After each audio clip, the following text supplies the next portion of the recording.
Once I'm here, I slide my arm really deep into his armpit, and then I come real high over his head like this. Now there's a lot of weight on the back of his neck. As he tries to fight this, he realizes if he brings his hips up, I'm going to throw my legs in. So he feels that. So he's a little lessly inclined to bring his hips up. If he brings his hips up, my legs do go in. And now I'm in a position right on top, just like this. I'm on top, I'm grabbing right behind his arm right here, just like this. And now I'm behind the elbow because that's where I started. And I can pull him right over to his back from this position. So again, it's kind of hard to do slow, but we start here. Ready, wrestle here like this. And I want to reach across and drive right toward that wrist and then ankle. Here like this. And once I'm here, I drive him over to the side right here.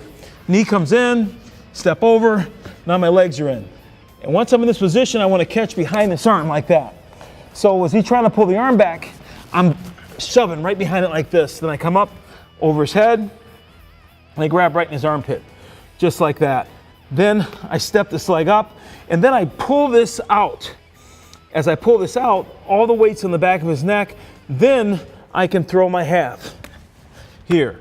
When I throw my half, this leg comes in, and I rotate my hips on top, and I stack him on his shoulders like that. So he can't really bridge now.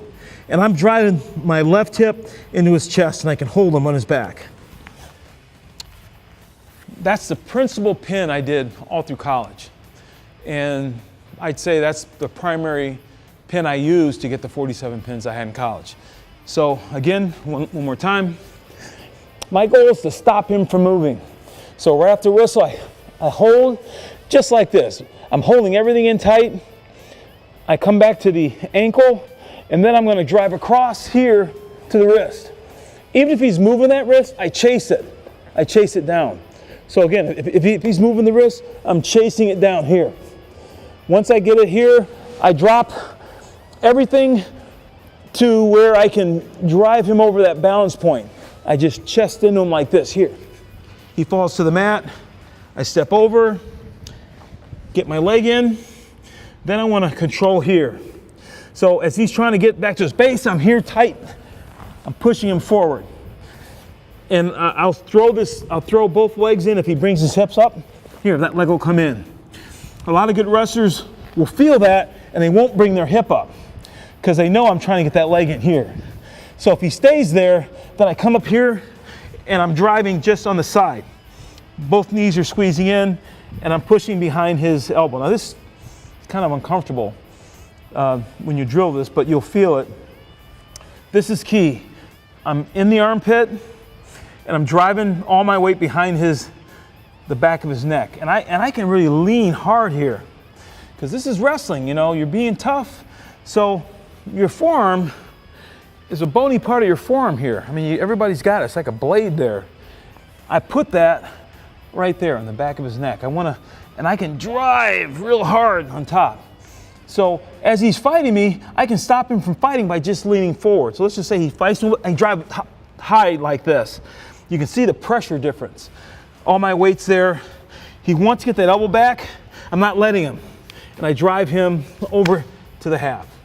Once I get the half, this leg comes in, and now I rotate my hip over, and I stack him to his shoulders. I'm on my head, all my weight's driving into his chest, so he can't turn away, can't turn down, he can't bridge. That's how I do my power halves. Really tough. Being a good partner, thank you. It's pretty tough when the guy's on top of your head cranking on you like that. But that's the basic position, is you've got to be able to hold the guy still so you can slide into your position. Unfortunately, most wrestlers do a power half like this. He's wrestling here, I'll throw a leg in on top, and now I lock like this. You see this position a lot in wrestling. And I'm trying to pull him this way. Now, there's pressure here, but I really can't crank him flat because he can throw me off with his hips like this, and we're hanging like this. And then you get slid off the back. You see that a lot in wrestling. I won't throw legs if this guy's hips are up. If he's trying to maybe stand up or something, I got to hold him here, drive him, and get his weight flattened out like this. I only throw legs if he's flattened out. Now he's flattened out, Now I throw a leg. So if he tries to fight me here, this is where I am right now, here. Once I step over, I can keep him from coming up now, because he senses if he's trying to, if he knows I'm trying to get that leg in. If he brings his hips up and lets me do this, now I just squeeze real tight here, and then I come back to this position. And so let's just say he's trying to wrestle me. You see what this looks like this, driving right from this position. And he's in a tough spot right now. All my weight is right on the back of his neck. I'm pushing behind this arm. I'm pulling it up here like this. There. Throw a half, come on top, stack him to his shoulders. I've never seen a power half done that way. I learned it at Wisconsin from Russ Hellickson, so I'm going to claim it, the Lee Kemp power half.